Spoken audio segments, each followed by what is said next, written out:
Bonsoir. Bonsoir. Ole sapin baladine. Tozana Moussala, aussi Sangoti le 31 janvier. Toujours le Bélassu, un mois et prémisse de l'année, c'est-à-dire, dans 4 années, Tozana 12 mois. Le mois de janvier, c'est un mois prémisse. Où toujours dédié à Wepanzam, de telle manière que Zambé a créé année au Bonabiso et Bible Zoloba. Dans Romains chapitre 11, verset 16, toujours Bandelawana, a expliqué pourquoi tu as vu prémisse de l'année. N'a même qu'à pour Bandela Koloba bien sur les prémices. Pour la monnaie, Bandeko Moussou Bazali Banda Mboka, de comment Bazan à Brésil. Ameka kotuna nga ba question sur yango. Ameka ko expliquer yango pour à comprendre quand même. Nous autres en Romains chapitre 11.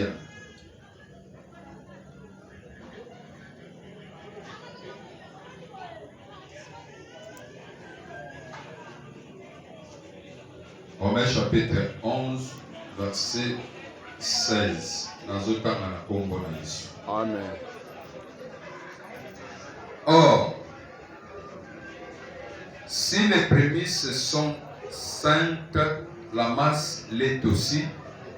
Et si la racine est sainte, les branches le sont aussi.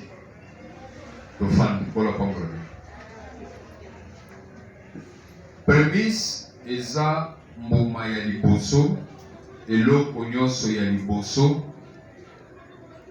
Revenu ya liboso, et Bible ezotalisa biso même pona bato ba premier ne nyonso bazalaki bato bande ko bonza bango epanzama, c'est-à-dire ezalaki eloko privé ya Nzambe. Mais soko otali awa premier c'est outil dans le Nouveau Testament, c'est outil depuis l'Ancien Testament. Mais tant que vous avez basolo baboy. Or, c'est-à-dire, c'est comme si bazo rappelait bateau, n'est l'eau comme on peut exister, n'est l'eau comme on peut la mais bazo ko ignorer ba éviter. Pourquoi basolo ba? Or, si les premiers sont saintes, au débat et bandit dans l'histoire il y a Israël dans 4 chapitres Romains 1.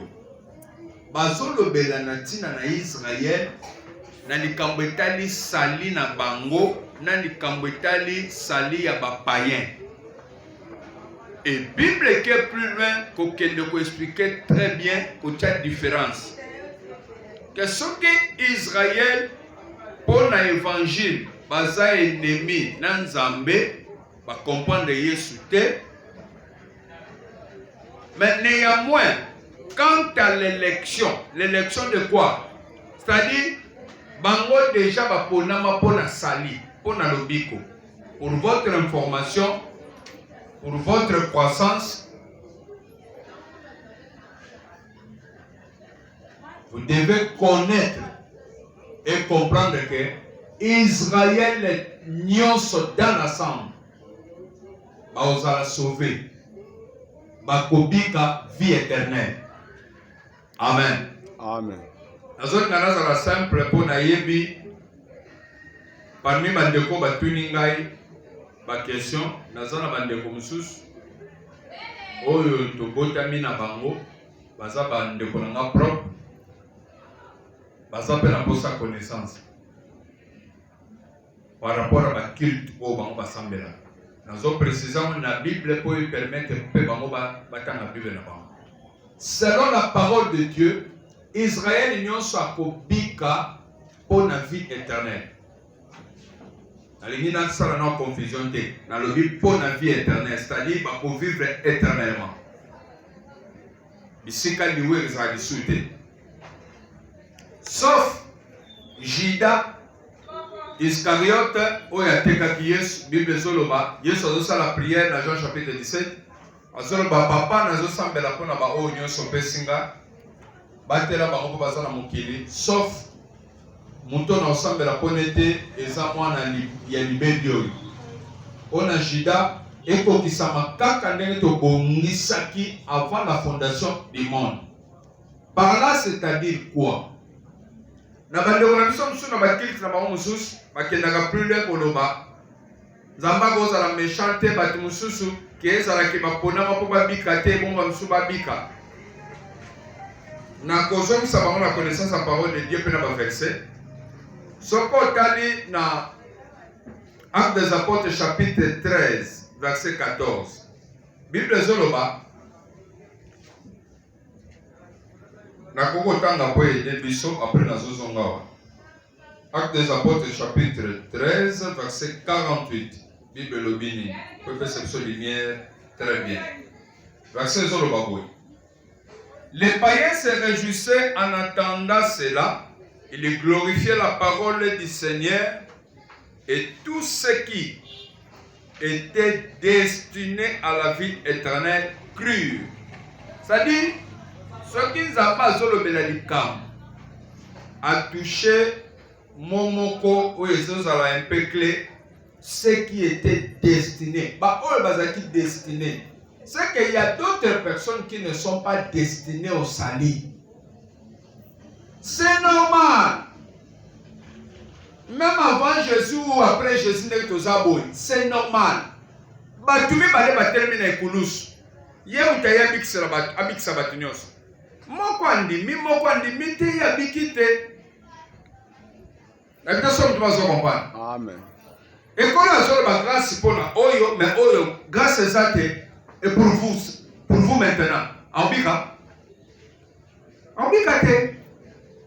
Soko yana Romain okokuta que ezana batu mususu bakufi sa évangile.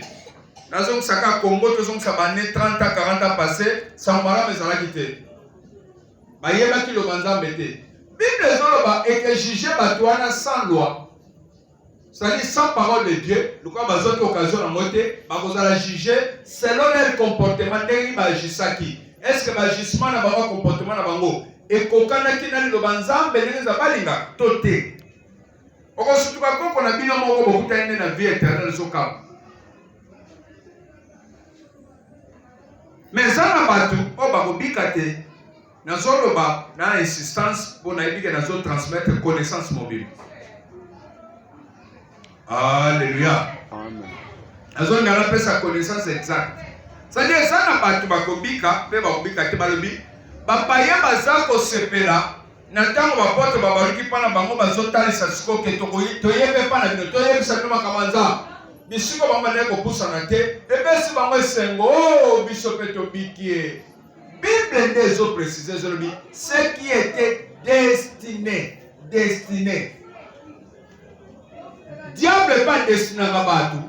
Pour batu, bakuta na baksida bakufa. Et ça dépend. Mais nzambe na programme na isa na batu bakobika na batu bakobika. Soko za na lista batu bakobika. Nzambe mutako sala effort ya koyapa na yo pa sauver yo. Yo ko sala effort mo te. Nzambe ko yeta komi na moment o eza net. Aya simbi mutema na yo, abengi yo. À dompter yo, à dominer yo pour ndimena okota na nzela. Et c'est ça Dieu. Et c'est biblique, na bobe ça va verser belé. Va verser belé. Noir sur blanc. C'est-à-dire, il y a des gens qui ne seront pas sauvés. Ata yeko sambela kameme na biso, il y a beaucoup des appelés mais peu de lits. Autant na kango bo comprendre kango ndé. Judas Iscariote était parmi les appelés mais élité. Okoko yo sambeli ti mutapengwa, okoma okuta frère wana nzela ndenga pengwa, bokamwa kandenga zolangwa. Boso bazaka frère d'église. Ti boyoki pa kufi, soka biki nani? Abiki nani? La deux choses dans la tête. Amen. Vous pensez que pour le récitation que l'ennemi Yesu zala mo kontre obiki si tout console. C'est ça les salis. Et ça récitation et ça comportement, et ça conduite des autres personnes vivantes. Bon, moutako ko ça la récitation mais ça sorcière, ça sorcier. ma sali récitation et que personne vit mon côté katinaï. Mais moutaye a adhéré na o Yesu alingi. C'est ça, accepter Jésus-Christ Seigneur et Sauveur dans ta vie. Alléluia. Amen. Maintenant, Bible sur le Romain. Or, si les prémices sont saintes, la masse l'est aussi. Ce qui m'a dit que c'est saint, oh, Jésus a nasimapé et c'est saint. Dans une inspiration, on a matanga sikoyo. Bible zoloba. Gloire à Dieu. Verset 1 Corinthiens chapitre 7. Basolobani. Dans son maman. Verset.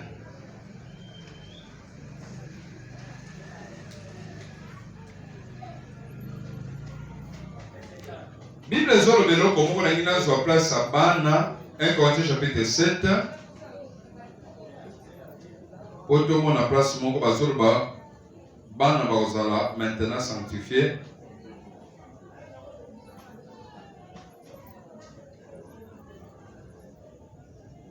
Ok.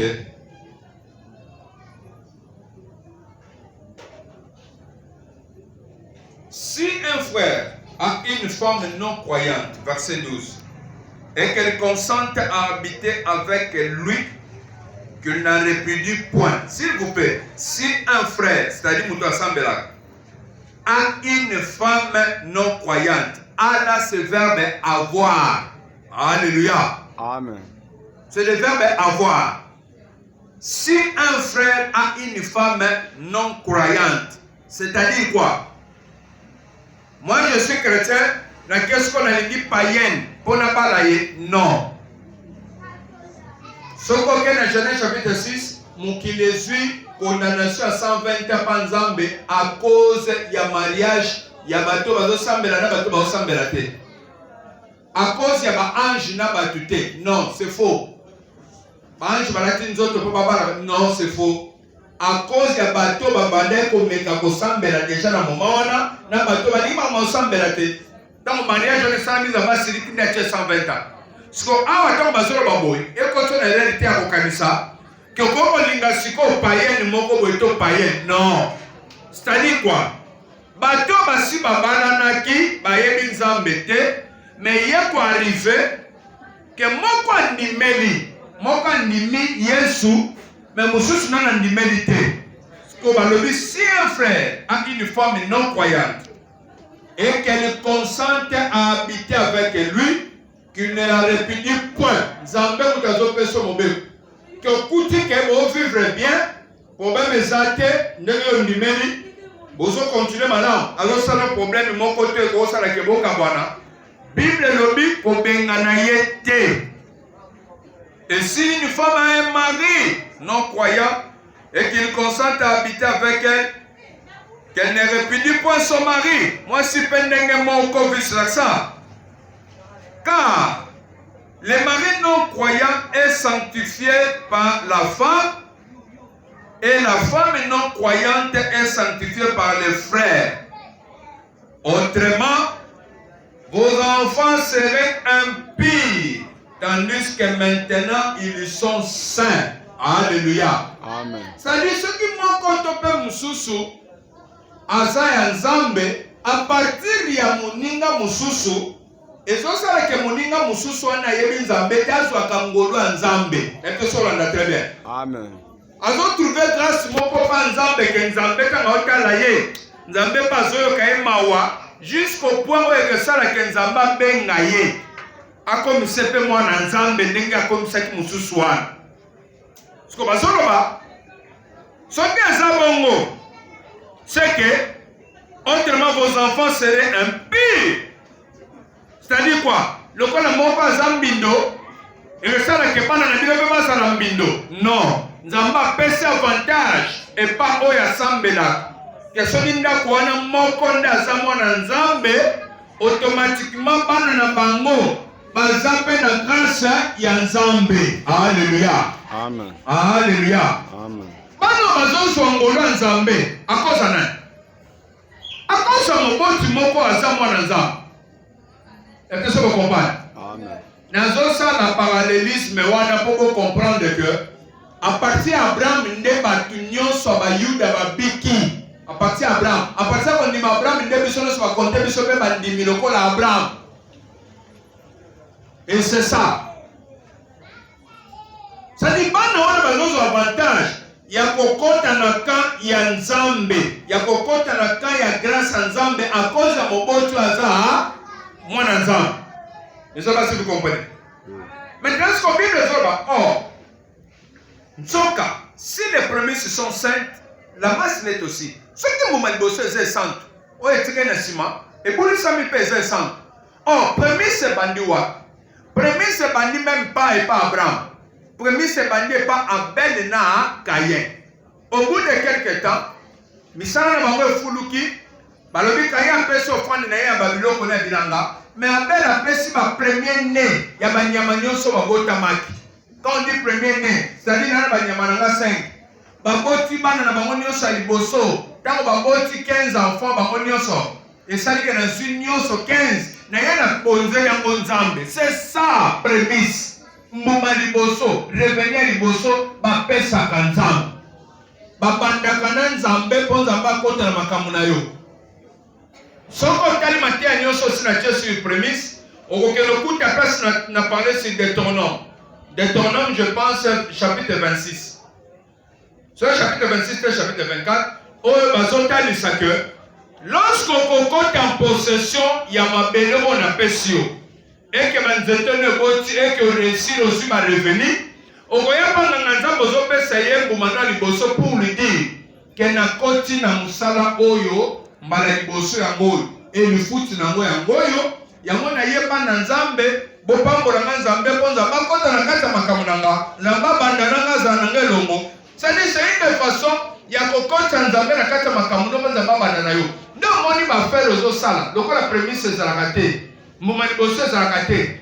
Oso bunda yomo. Okobele Nzambe na façon nyonso. Akokota te sokoza na kata principité.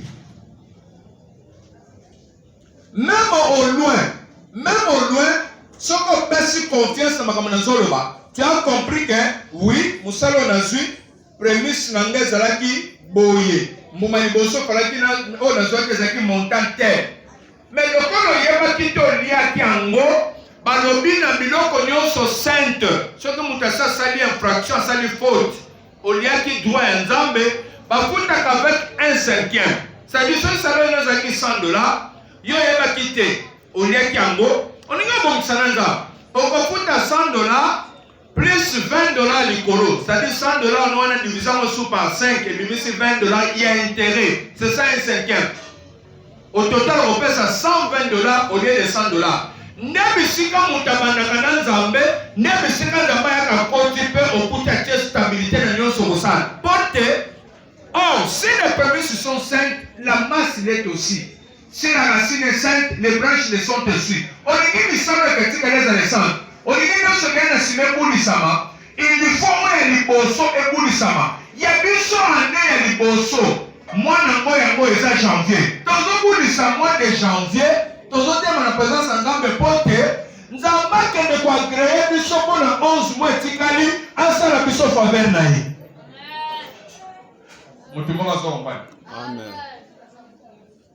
Bon Zambaya, bon Zamba Poussala, nous avons posé à créer des choses. Non, mon verset fort dans le chapitre 10. Dans vos jours de joie, dans vos jours de fête, dans vos nouvelles lignes, pour les autres déjà nouvelles lignes, vous sonnerez les trompettes en offrant vos holocaustes et vos sacrifices d'action de grâce.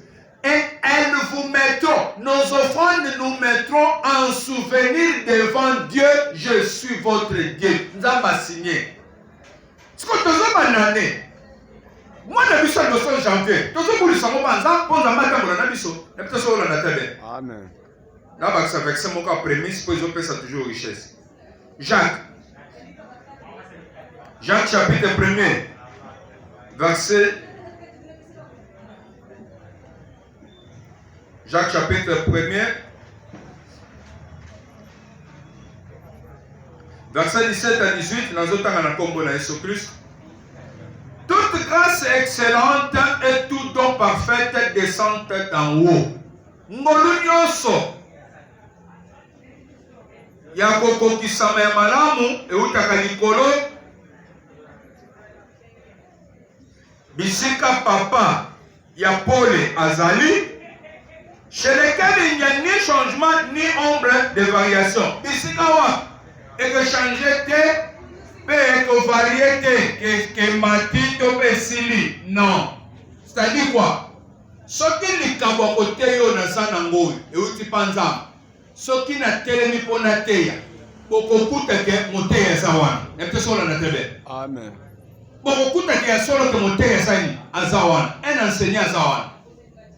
Que soka bandoloba vous sentez que muta azako inspire ba. Balabi variation que zarate que et qu'on va sur ça la tête non. Parce que Dieu ne se dépend pas de ce don ni de son appel. Ce qu'on bengi muta benga ki muta. Ce qu'on appelle ça li kabo. Ne omona mutu musu même atiki makamazambe, mozo kuta li kabo ne ça toujours malgré comme il réduit mais ça et ça toujours. Il suffit qu'à tel mana monte pas nzambe ezo sana ndenge sengeli. Il nous a engendrés selon sa volonté. Dieu nous a engendrés selon sa volonté. C'est-à-dire quoi? Aboti biso pa mama na biso te. Aboti biso spirituellement que to comme bana nzambe. Nzambe da bengi yo abenginga. Nzambe yebi yata. Il nous a engendrés selon sa volonté. Selon la volonté de lui-même et Dieu. Apoli que yo faut za musai nanga, yo faut za mwana nzambe, yo faut manusai nanga. Il nous a engendrés selon sa volonté. Par la parole de vérité, comment il nous a engendrés? La foi vient de ce qu'on attend. Ce qu'on attend vient de la parole de Christ. Alléluia. Amen. Bon mutu, akende kobota mana molimo, mutabota maka na liloba nzambe. À partir de liloba nzambe, ne mutabota maka. C'est-à-dire quoi? Kozala un père spirituel, exactement pour un père spirituel. En vous, vous devez avoir un message particulier. N'est-ce bien? Amen. En moi là, d'accord, tu n'as pas de question. S'il faut, tu n'as pas de église mobile. Yo zamona nanga molimo nakatina makamana nzamba. Message nino na nakapana ngana te akamena mingi ni. So yebinga bien. Je te demande toi d'abord. Qu'est-ce que tu n'as dit? Na te akani message so ba iso mokamina wana te akani responsable de l'église. Message n'est pas clé. Oh yo santa ke na mona ki akamingi na likabo ya message aboy. Na te akamingi ni. Je parle plus sur la délivrance. Alléluia. Amen. Ça dit un père spirituel a un message particulier on zamba pessier. Et à partir du message wana, ne par là je peux dire que j'ai engendré Jano au moment où a eu compréhension yamakamba Yesu clair. À partir du message nanga, à comprendre bien, c'est ça cause à engendrer quelque chose dans la terre. Amen. Au côté de l'église, au côté de l'église, mon ticala qu'on soit message particulier que au bon taillot peut-être aux amours et papa Songolo. Aux anandunda, aux anangaïgaï, aux anand désordre à tout. Ça dit aux amours de moutouté. Mais en me suivant là, quand vous en avez tangaï, nakoko zalasko papa na yo on azopota yo na molimo ya compréhension yeba Yesu eki on comprend que c'est Jésus que c'est lui Dieu, c'est lui le véritable Dieu. À part lui mususu azate, c'est lui le salut, c'est celui qui peut engendrer, ça dit faut ça na message moko particulier. Que mouta naître et pas encore à comprendre le bon sens de Jésus-Christ, à comprendre que à servir canal, à comprendre les particularités du message de pas autant pour l'amour. Quoique bien que l'objet, malgré le message de Jésus, il y a une particularité, mais il faut d'autres manano na particularité message on a na bimisi, on a na zopesa, oya yekoliango et comme si moutou et formé et comme si bien bâti en Jésus-Christ. C'est ça, moutou va faire un père spirituel. C'est-à-dire qu'on a n'importe qui, n'importe comment, il faut l'anda, bisiko et comme ça, comme otama, ou comme appelle moutou, échanger yo. N'a pas ça n'a pas n'importe qui. Alléluia. Amen. N'a pas ça n'a pas n'importe qui. N'a pas ça 5 minutes boy, là où yo kayo. Ah. Ça passe hein. Que les autres pays ça passe. Que la bonne radio moko beteve menazo kayo ça passe. Au tchete ni o na ngina tira attention. Ça passe. Na sana bateau ni na koyoka. Na ona koyoka te. Il nous a engendré selon sa volonté par la parole de vérité, lilobanzambe, nanzala lilobanzambe, ndeba bota kamwana molimo, afin que nous soyons en quelque sorte les prémices de ses créatures. C'est-à-dire, biso batoto sambela, aboti biso na kata lilobanaye, nanzela ma connaissance, potozala, mbuma ya liboso ya bikela munaye. Alléluia. Amen. C'est le Seigneur qui a fait ça. C'est le choix naye. Que biso tozala la prémisse ya bikela munaye. Que mbuma na liboso, ne biso batoto ndimeli. Ne biso baboya ye. Soki nzamba zo na militso, akuta na banani. Akuta na biso akwanleve biso mbuma na liboso. Biso prémisse na ye. Ne akwanleve biso akena biso. Alléluia. Alléluia. Amen. Ne biso akwanleve biso. Je ne sais pas si vous comprenez. Amen. Je ne sais pas si vous comprenez. Amen. C'est-à-dire à cause il y a oyo grâce na basa biso des hommes biso sali. Pour biso to sala mobali boso. C'est pour cela qu'on se néglige. Même attendez de remarquer moi les prémices zongo sérieux. Chronique Ancien Testament to gende qu'on a aussi.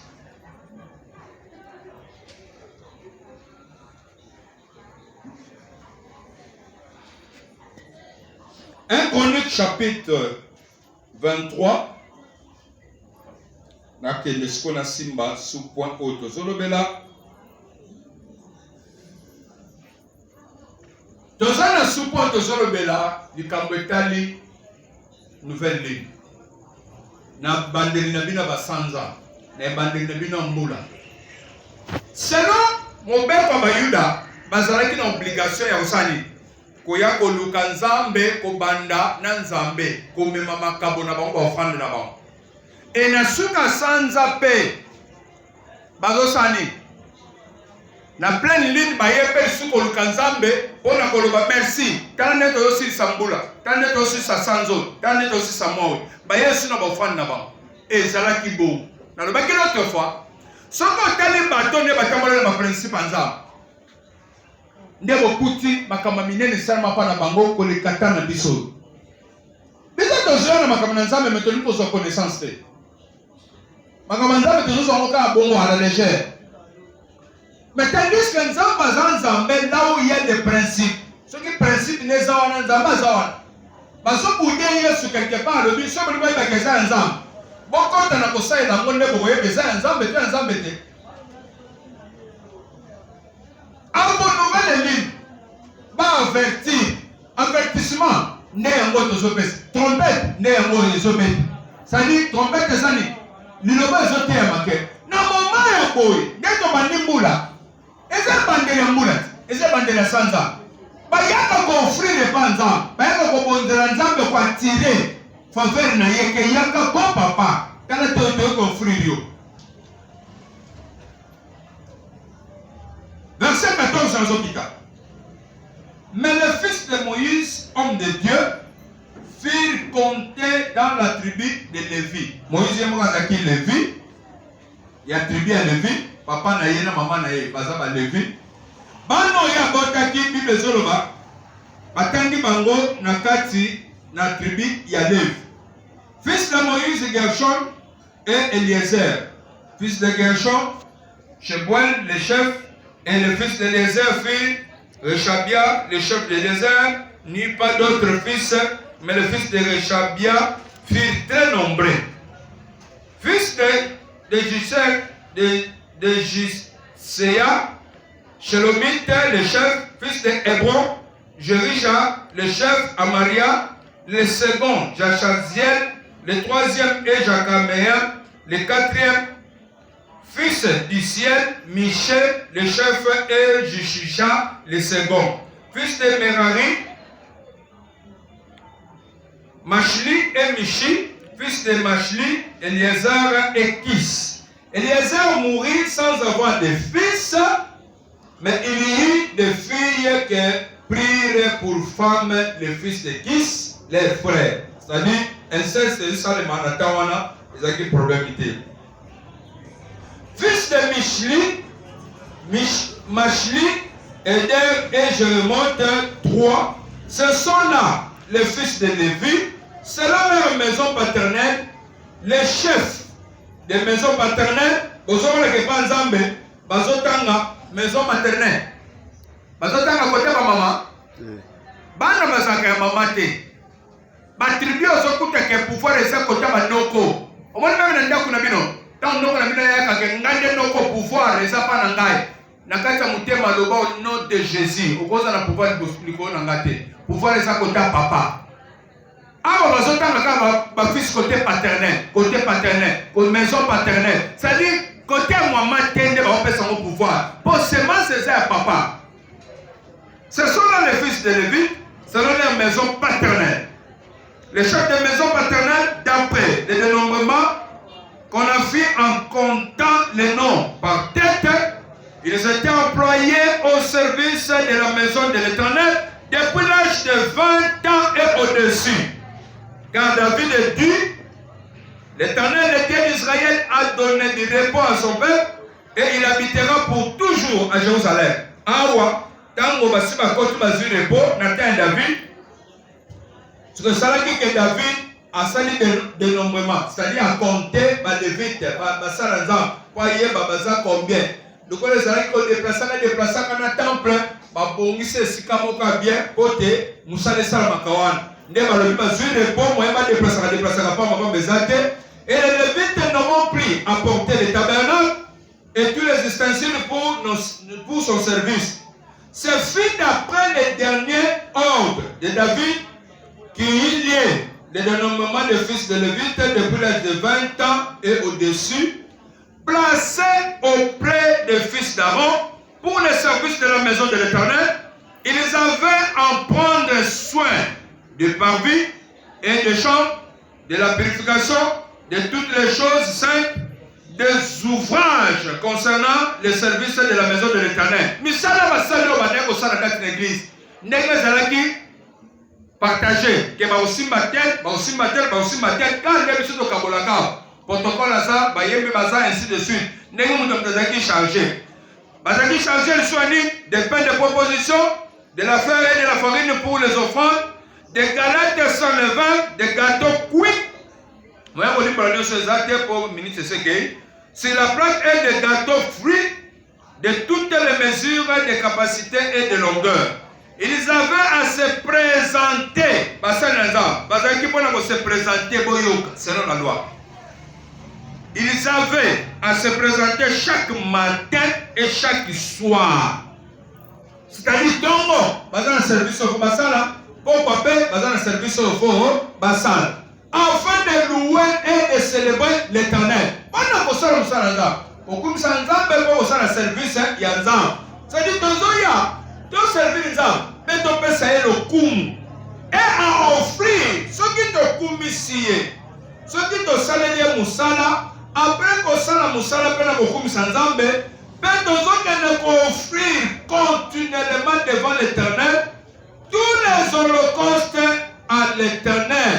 Au sabbat, dans le moment du sabbat, je l'ai permis, aux nouvelles lignes et aux fêtes selon le nombre et les usages prescrits.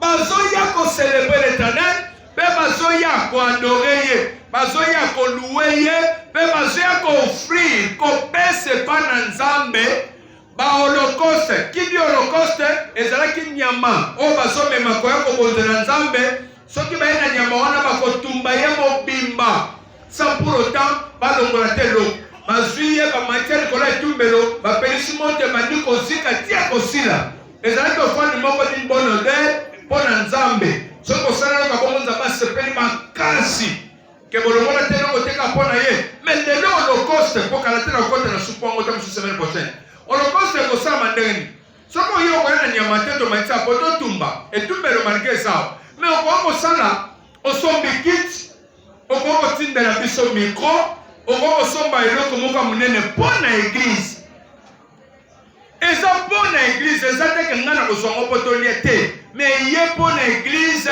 na catégorie ya holocauste. Alléluia. Ils étaient là au service on a présenté chaque jour donc pourquoi ba holocauste même dans moment il y a nouvelle ligne c'est-à-dire tant que comme les bandes de la sanza basoya bomba bonzela Nzambe bomba bandana Nzambe moi nenga ba ko bonzela Nzambe basala Nzambe ne basakana pour présenter service là pour dire quoi ce qu'on bandi na Nzambe te eza passe eza ka forme ndeti ka prémisse c'est-à-dire ko bandana Nzambe eloko liboso ozobana na Nzambe ne principe Nzambe yebaki ke soki mutabandi na ke ça passe par ici c'est-à-dire il poussait tout le monde que bon bandana Nzambe pe bosi sakana Nzambe c'est-à-dire soki Nzambe azate eza difficile pour réussir nde biso na kotala nyonso wana tomoni ke o anena biso tozana pouvoir ya ko sanctifier yango ya ko pambola yango elanda caractère biso tolingi pa na Nzambe Nzambe apesi biso pouvoir wana mais lokola Nzambe apesi biso pouvoir wana est-ce que vous tobandaka ngulungulu non totrouve ke tobonzela ye nano mois oyo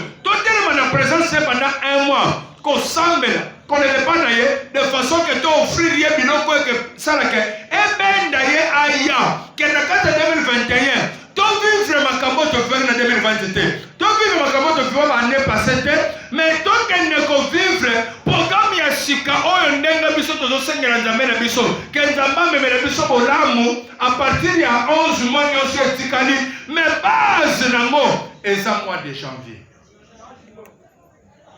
telema tosamba ozoyebisa Nzambe maloba ce soir nazoya kopresente oyo ane oyo nazoya kopresente oyo nalingi ka ane oyo ezala ne moko oyo ketikala nga souvenir ete sozala na très bien ete sozala na très bien nalingi ane oyo ezala ne moko ya souvenir oyo nga na kotatola ke wi ane oyo nde Nzambe asalaki nini ayokaki ngai ane oyo ezala maboko na Nzambe babebisela nga yango te soki eza na banguna bakoya kobebisa Nzambe alaka koprotege biso meme na baoyo bayaka kosani banyamo bayaka kodétruire